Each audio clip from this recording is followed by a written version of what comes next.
first time I visited historic Filipinos, like in 2003, I heard of this place and I saw a sign off of Alvarado Street saying historic Filipinotown. So I was looking forward to seeing like a Chinatown or Koreatown only for Filipinos. But honestly, the only thing I saw Filipino was a restaurant called Bahay Kubo Natin, which is like 2 blocks away from here on Temple and Parkview. But because it's like a Filipino wording and stuff, that's like the only thing I saw. It's like a special architecture and everything. But really, there's so much more that it's really interesting that now that I know what's Filipino about historic Filipinotown, it's so important. And if anybody asks that question, they should really attend this tour. Or really, or even simpler, I think they should just get a map of historic Filipinotown, one of our maps, and yeah, that pretty much answers the question. Metro Bank in the corner. It is the largest bank in the Philippines. They have a branch here in historic Filipinotown because to provide remittance services to local Filipino residents. In the corner, it's called Praise. Oh, you can see it's a location on the map. Praise Christian Fellowship. There are many Filipino churches in historic Filipinotown, but I'd like to let you know there may be a common question: what is Filipino about this church? I'd like to let you know we have criteria. It's not just we decided. It's a criteria. If a majority of the leadership, such as pastors or priests, are of Filipino ancestry, or if we ask them, are like 3/4 of your congregation or church body Filipino, or if you provide a memorial in the country dedicated to Filipino World War II veterans. The Philippines was one of many allied countries with the United States who fought with them during World War II, but honestly the Philippines is the only country among all the allied countries who did not receive the benefits promised to them by the United States government at the time. And so, especially since the mid-1990s, there has been a countrywide community movement by Filipino World War II veterans, as well as so many other community organizations and leaders, to really provide equality, equal benefits for all Filipino World War II veterans. The reason why is because of the 1946 Rescission Act. And color theme, historic Filipinotown. Not only is it central to Care, Dr. Silly B. Octomil, longtime resident of historic Filipino, but it's also the former location of a very popular Filipino restaurant called Moron Cafe back in the 1960s. Very few elementary schools in the entire country that incorporates Filipino and Filipino-American history, culture into its curriculum. So from our understanding, Filipino families from all across Greater Los Angeles want their children to attend this school called Burlington School. It'll be on your right-hand side. It's the green gates. It's farther down the street. But it's really interesting how it's a private school administered by a lady named Cecile Ramos. We'll know about her a lot more. But so interesting how every student here learns Filipino cultural dances. They're not only Filipino either.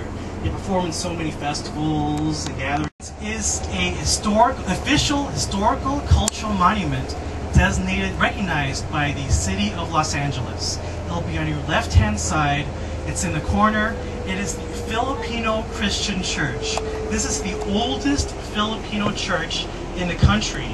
It was started in 1928 by a group of Filipino students in the school. In 1928, they not only wanted an organization where they could all get together and worship, but also to acculturate recent Filipino immigrants to America. This organization was founded in the Philippines, and they considered it very important to have a location here in historic Filipinotown because of the Filipino concentration in Los Angeles. A little bit to the left, it's called Little Ongping. It's a Filipino-Chinese fusion restaurant. And it is also, what I hear, I'm not sure about it, but so many people say it has the best pancit in the city. Really, pancit is a Filipino stir-fried noodle dish. Which means glorious history legacy, a glorious history.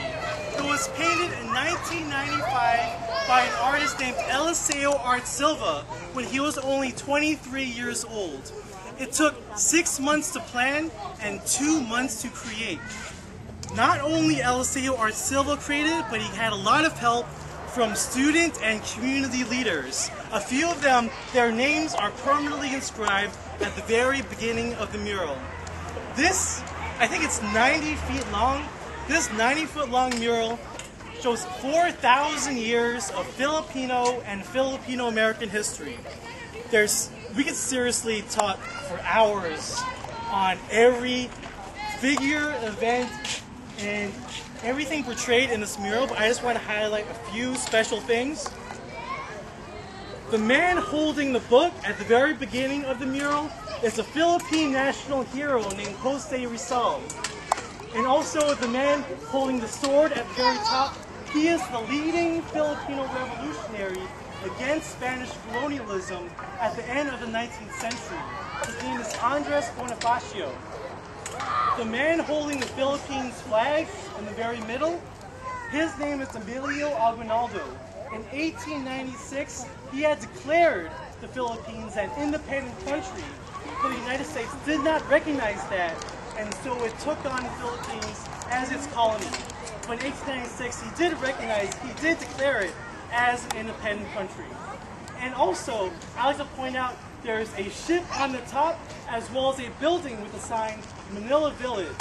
The significance of that is, when the Philippines was a Spanish colony, there used to be ships called Manila galleons coming from the Philippines, going through Mexico, and going up to the mother country in Spain. And Filipinos were often staffed these ships. I want to let you know that there were many Filipinos who did not want to go to Spain. So they jumped ship off Mexico, they went to Louisiana, or they jumped ship to Louisiana, there's probably South Louisiana. They jumped ship and they created settlements, Filipino settlements, in New Orleans. And one of them was Manila Village. It is no longer there because of a recent typhoon, but that is very significant to the history of Filipinos in this country. I'd also like to point out the most popular Filipino-American writer is named Carlos Bulusan. His picture is right next to his book called America is in the Heart. And also, I'd like to point out the woman with the 2 medallions hanging off her neck. Her name is Vicky Manalo Draves. She is a Filipino-American who represented the United States, and she won 2 gold medals in the Olympics back in the 1920s. So she is the first Filipino-American to represent the United States, and she won gold medals for this country. I'd also like to point out the 2 figures at the very center of this mural. The top his name is Philip Vera Cruz, and the bottom is Larry Itliong. They worked hand-to-hand, side-to-side with Cesar Chavez in forming and leading the United Farm Workers movement. And so they are very important. Not too many people know about them. They are very important in the agricultural worker history in the state of California. There's a few other people I want to talk about. I wanted to mention the man in the football jersey. He is of Filipino ancestry. His name is Roman Gabriel. Back in the 1960s, when he had Los Angeles Rams, when the Rams were in Los Angeles, he was named the most valuable player of the National Football League. And also he is of Filipino ancestry. And there are 3 other people I wanted to highlight. I mentioned earlier, if there's one person you have to remember, it's Uncle Roy Morales. He is pictured the right-hand side with the beard, with the white beard. And also the founder of the Filipino American Library, Auntie Helen, she is there reading the book.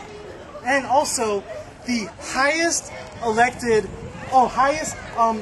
Filipino elected official in this country, his name is Benjamin Cayetano.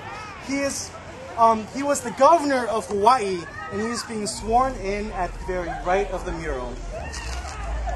And also, I'd very much like to inform you that Eliseo Art Silva, the artist who created this mural, He was one of the leading designers of this park, the Beverly Union Park.